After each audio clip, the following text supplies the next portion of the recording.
Anchor person انیقہ نثار نے join کیا ہے۔ انیقہ، اہم فیصلہ سیاسی طور پر بھی ظاہر اثر انداز ہوگا یہ فیصلہ، خاص طور پر ایسے ٹائم میں آنا فیصلہ ظاہر ڈیسائیڈڈ تو تھا کہ آج سنایا جائے گا، لیکن حکومت بھی جا چکی ہے، وزیر اعظم بھی جانے والے ہیں۔ کتنا نقصان ہو سکتا ہے نون لیگ کو، کیونکہ اب آنے والے جو وزیر قانون ہوں گے کیا پتا کس معاملات پر اس کیس کو آگے لے کے چلیں، اور جو ریویو پٹیشنز ہیں وہ دائر کی جائیں یا نہ کی جائیں؟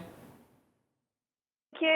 ایک تو obviously قانون جو پاس اینڈ پہ کروائے گئے ہیں بالکل کچھ آخر کے دنوں کے اندر، ان کے اوپر اسی لیے سوالات اٹھ جاتے تھے کہ اتنے چند دنوں کے اندر جبکہ آپ کی حکومت نے آگے رہنا نہیں ہے اور آگے ایک نئی حکومت نے آنا ہے اور آپ قانون سازی کر کے چلے جائیں تو یقیناً اس کے اوپر سوالات اٹھتے ہیں۔ اسی کے اوپر ایک کنٹروورسی بھی ڈیولپ ہوئی، دو دھڑے جو سپریم کورٹ کے اندر اس جی حوالے سے۔ دیکھیے، اس قانون کے اوپر ایز سچ جو ایز رولز اینڈ ریگولیشنز یا پریکٹس اینڈ پروسیجرز کے اوپر بہت سارے وکلاء کا سوال ہے، اور یہ باقاعدہ طور پر ایون پی ٹی آئی کے وکلاء سے بھی میری بات ہوئی ہے، ان کا بھی اس کے اوپر اتفاق ہے کہ قوانین لے کر آنے کی ضرورت ہے، اور اس کے اندر بھی کوئی شک نہیں ہے کہ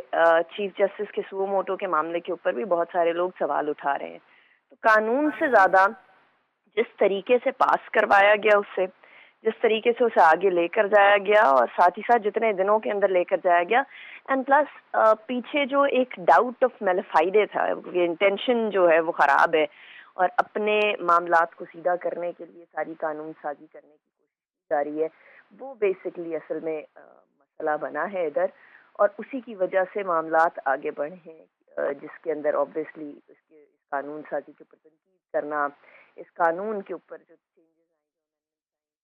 معاملات آگے بڑھے ان پر تمام کی تمام جتنی بھی کرٹیسزم تھا وہ بن رہا تھا۔ تو شاید اگر حکومت اس کو مشاورت سے لے کر چلتی، اس کو اس سے پہلے جب آئے تھے اس ٹائم پر اس کو آگے لے کر چلتے، تو معاملات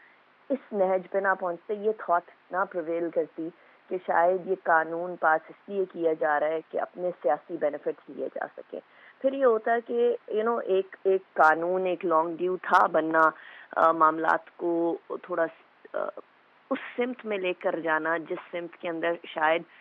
ہماری عدلیہ کو جا رہے ہونا چاہیے، وہ والا ایک امیج آتا، لیکن کیونکہ چیف جسٹس کے اوپر سوالات پھر پارلیمنٹ کے اندر جس طرح کی تقاریر کی گئیں، ناٹ جسٹ پارلیمنٹ کے اندر تقاریر، پریس کانفرنس، ٹی وی شوز کے اوپر ججز کو نشانہ بنایا گیا، سوالات اٹھائے گئے، اس کے اندر کوئی شک کی بات نہیں ہے کہ آپ ججمنٹ کے اوپر یقیناً اپنے تحفظات دے سکتے ہیں، لیکن جج کے باقاعدہ اپنے کانڈکٹ کے اوپر، جج کی ذات کے اوپر اس طرح سے باتیں ہونے لگی تو وہ لگا کہ جیسے شاید یہ معاملہ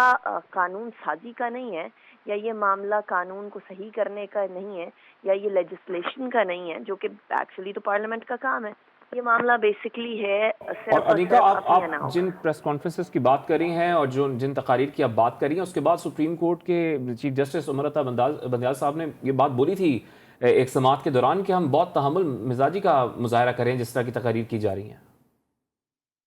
بالکل آپ نے درست فرمایا۔ سیکنڈلی، یہاں پھر ایک اور سوال آ جاتا تھا کہ کیا سادہ قانون پاس کر دینا کافی تھا، یا اس کے اندر آئین کے اندر ترمیم کرنا ضروری تھی، کیونکہ اگر آئین میں ترمیم کی ضرورت تھی تو 2/3 میجورٹی چاہیے تھی، اور 2/3 میجورٹی اس گورنمنٹ کے پاس ویسے ہی نہیں تھی after P T I M N As resigning. So ultimately اس گورنمنٹ واز ان فکس، اس والے قانون سازی کے حوالے سے ایک فکس کے اندر تھی، ایک مسئلے کے اندر تو تھی یہ حکومت، کہ صرف قانون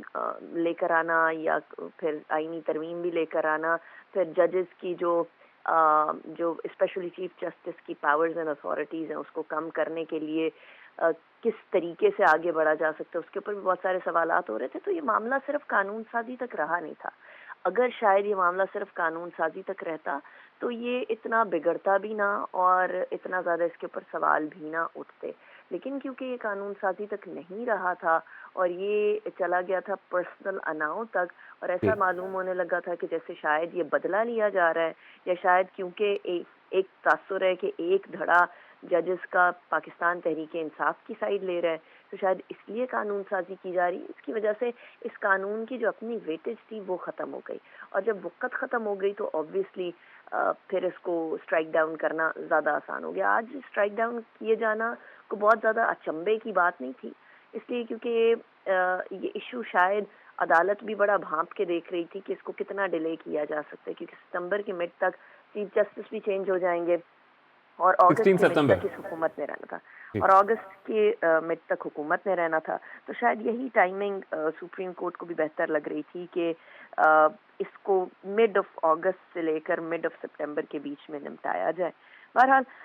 قانون سازی ہو سکتی تھی، بہتر طریقے سے ہو سکتی تھی. ہمارے پارلیمنٹیرینز خود لیجسلیشن کو جو ہے کنٹروورشل کر دیتے ہیں، and this is some thing جس کے اوپر ہمیں کاز آف کنسرن ہونا چاہیے کہ جس پارلیمنٹ کا کام لیجسلیشن فار پیپل ہے وہ لیجسلیشن فار پرسنل گینز کرنے لگے گی، تو پھر جو اچھی لیجسلیشن ہو یا بری لیجسلیشن ہو وہ سارے کے ساری سیم ہی لائن کے اندر دیکھی جانے لگے گی، پھر پانچوں انگلیاں برابر سمجھی جانے لگیں گی. سو اسی لیے پارلیمنٹ کا کردار ذاتی اناؤں سے بڑھ کے پراپر قانون سازی پہ ہونا چاہیے. شاید اسی لیے آج ہم 75 سال بعد بھی یہی والے سوالات پوچھ رہے ہیں ملک کے اندر، جو کہ ہم لوگوں کو جس سے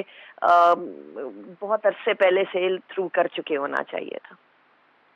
ٹھیک ہے انیکا، آپ اپنی رائے سے آگاہ کر رہی تھی. سپریم کورٹ کا بڑا فیصلہ سامنے آیا ہے. سپریم کورٹ نے Supreme Court review of order and judgment act کا علیحدہ قرار دے دیے ہیں. سپریم کورٹ کی جانب سے جاری بیان میں کہا گیا ہے کہ Supreme Court review of orders and judgment act case کا متفقہ فیصلہ سنایا گیا ہے. اسی پر ہمارے ساتھ موجود تھیں سینئر اینکر پرسن تنزیلہ مظہر اور انیکا نثار بھی ہمارے ساتھ موجود تھیں، جبکہ ماہر قانون خالد رانجھا صاحب بھی ہمارے ساتھ موجود تھے اور شہاب اوسطو صاحب بھی ہمارے ساتھ موجود تھے. آپ سب کا بے حد شکریہ.